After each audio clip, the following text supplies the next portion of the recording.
रात कली एक ख्वाब में आई और गले का हार हुई।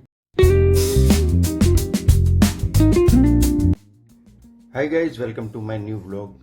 तो गाइज, आज पूरे दिन मैंने कोई व्लॉग नहीं बनाया। कुछ प्रॉब्लम थी, बाद में उस चीज़ को मैं आपको बता दूंगा। तो आज मैंने दिन में एक भी व्लॉग नहीं बनाया, कोई छोटा सा भी शूट नहीं किया। और अभी रात में 1:30 बजे मैं व्लॉग बनाने के लिए बैठा हूँ। तो अभी कहीं जाऊँगा नहीं, इसी कमरे में बैठे बैठे बनाता हूँ। तो दिन में तो बच्चे रहते हैं या वाइफ रहेंगी, कोई ना कोई रहेगा, तो मैं साथ में ब्लॉग बना लेता हूँ। या यश आ जाएगा या मैं कहीं मार्केट में गया वो ब्लॉग बना लेता हूँ। लेकिन अभी तो इस समय कहीं जाने लायक नहीं है। तो मुझे आज एक बात याद आई जो मैंने सोचा कि आपके साथ शेयर करूँ। पहले मुझे सिंगिंग का बहुत शौक था और मैंने कहाँ से स्टार्ट किया वो बताता हूँ। गाइस, जब मैं करीब 11 साल का था तो एक धागे की फैक्ट्री थी और वहाँ पर हंसी मजाक में हम लोग वहाँ पे चले जाते थे। वो हमारे जानकार थे अंकल, वहाँ पे काम भी कर लेते थे। तो मुझे ये नहीं पता होता था कि काम करने के बाद पैसे भी मिलेंगे, तो वहाँ से कुछ मुझे पैसे भी मिल जाते थे। और वहाँ पर ना रेडियो चलता था, एफएम आया बाद में, एफएम दिन रात 24 घंटे रेडियो और एफएम चलता था। तो 11 साल का था, तब से मुझे गाने का बहुत शौक लगा और मैं बहुत गाने गाता था। कई हजार गाने मुझे याद हो गए थे, क्योंकि 11 साल से लगा के और लमसम 19 साल का मैं हो गया। मैंने इतने दिन तक उनके यहाँ जाना आना छोड़ा नहीं, मैं काम भी करता रहा और साथ में रेडियो के साथ साथ में एफएम के साथ साथ में गाने सीखता भी चला गया।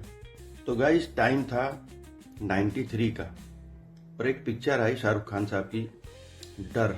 हीरोइन थी जूही चावला और लीड रोल था सनी देओल जी का। तो उसमें एक गाना था, जादू तेरी नज़र खुशबू तेरा बदन। बहुत ही सुपरहिट गाना था।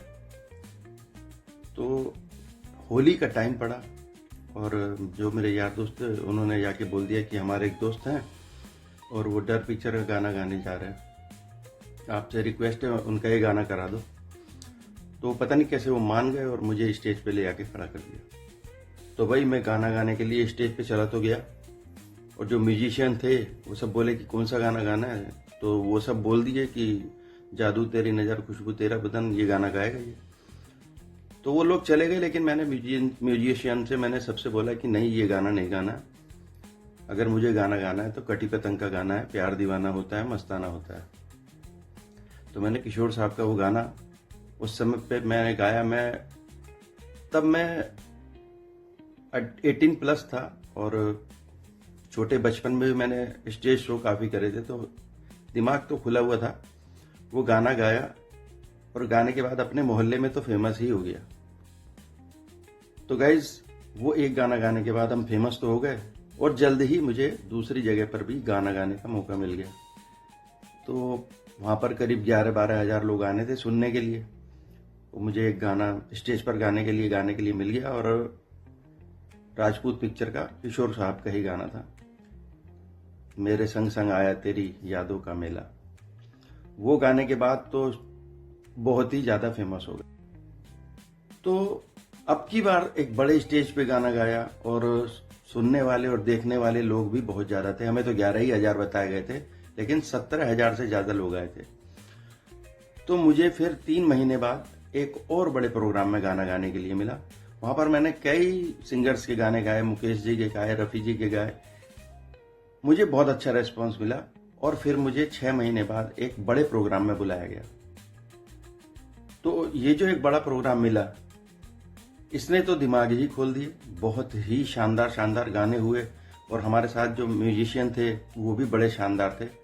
सबके साथ ताल से ताल मिला करके जो गाना गाया गया है, हम लोग 2 दिन बाद अपने गाए हुए गानों को कैसेट में सुन रहे थे तो यकीन नहीं हो रहा था कि ये गाना हमने गाया हुआ है। तो अपने आप में बस खुशी हो रही थी कि ये क्या हुआ है। उस दौर में दिल्ली में टी सीरीज की तरफ से जो है नए नए लड़कों को सुना जा रहा था, तो वहाँ पे मेरा नाम भी गया था और मुझे बुलाया भी गया। अब हम लोग जब स्टूडियो में पहुंचे तो जाते ही सबसे पहला नंबर मेरा ही आ गया और जो वहाँ जज आए थे उन्होंने बोला कि कोई भक्ति गीत सुना दो। तब उस समय ताबड़तोड़ में मुझे कुछ पता नहीं चला, ना मेरे को रिहर्सल करने का पता चला कब होना है क्या है, बस तुरंत उन्होंने बैठाया और बोले कि एक नॉन फिल्मी फिल्मी आप जो है कोई भी एक भक्त जैसा भजन सुना दो। अब मुझे कुछ और तो मेरे दिमाग में आया नहीं, तो एक फिल्म आई थी दिलीप साहब की गोपी, उसी का भजन मैंने सुना दिया। सुख के सब साथी दुख में न को, तो ये एक ऐसा भजन था कि लाखों दिलों के ऊपर उसने अपना बड़ा असर डाला। तो बड़ा नाम हुआ था रफ़ी साहब का, और हमारा नाम, हमारे शहर की जो कैसेट मार्केट थी वहाँ पे हमारा भी नाम हुआ कि भाई बड़ा लाजवाब गायक हो। तो गाइज वो इवेंट पूरे 2.5 महीने तक चला था और मैं हर रोज वहाँ पर रात को 9 बजे पहुँचता था और 1 बजे तक लगातार मैं सिंगिंग करता था। नए पुराने कैसे भी गाने आते थे, सारे गाने गाते थे और खूब मजा आता था हम लोगों को। और हफ्ते में एक दिन हम लोग अपने ही गाने गाए हुए सुनने के लिए जाते थे कैसेट में।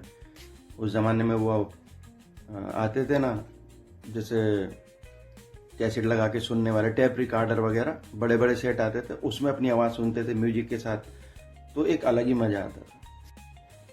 तो वो 93 का दौर जो है ना, वो बहुत सही चल रहा था और मेरी कोशिश जो थी वो सारी अपनी राह में सही सही चल रही थी।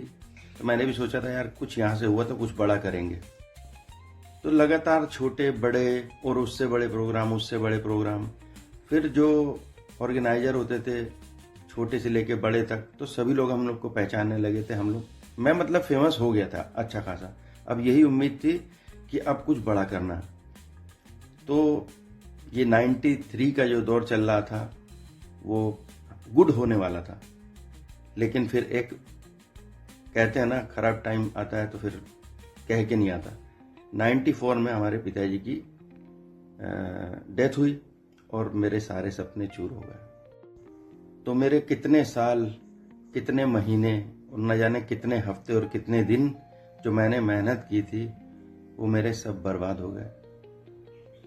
फिर मैं उस लाइन को पकड़ नहीं पाया, वो लाइन मुझसे छूटती चली गई, क्योंकि घर को संभालना जिम्मेदारी मेरी थी। तो अपने छोटे भाइयों को, छोटे भाई को, बहन को, उनको जिम्मेदारी से उनको स्कूल पहुंचाना, उनको खाना देना, और मुझे खुद भी अपने आप को ड्यूटी लेके जाना और फिर रात को आके वही सब काम करना। तो फिर आगे पॉसिबल नहीं हो पाया और मेरा सपना सपना ही रह गया।